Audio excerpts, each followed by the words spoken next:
Всем привет, с вами Саня. Сегодня я вам покажу механизм, который называется камин.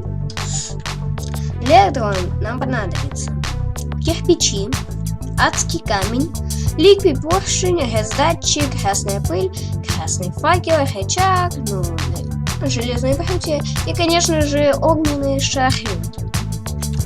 Вот как он работает. Нажимаем на рычаг, и тут загорается огонь. Нажимаем снова, огонь исчезает. Как его делать? Очень легко. Делаем яму в 3 блока, ставим липкий поршень, на него ставим газ-датчик, перед липким поршнем ставим адский камень, потом вот тут делаем стенку, тут тоже ставим, и тут делаем блоки, чтобы провести красный факел. Тут ставим рычаг, тут проводим красную пыль, и надо нам поставить красную пыль на газ-датчик, да? Чтобы это сделать, можно нажать вот на этот блок. Можно по-другому зажать Shift и поставить. Потом рядом с газ-датчиком делаем яму в 1 блок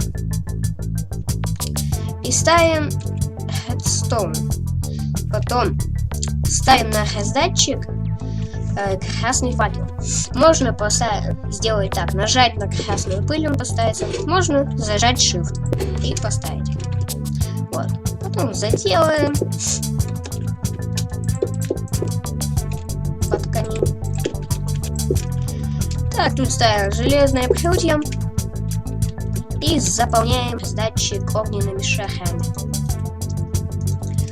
Если кто-то не знает, как копировать, надо нажать на колесико, и он скопируется. Но это только в творческом работает. И вот наш механизм готов. Нажимаем на рычаг, загорается огонь. Нажимаем снова, огонь убирается. Вот и все. Ну, конечно же, огненные шары кончаются.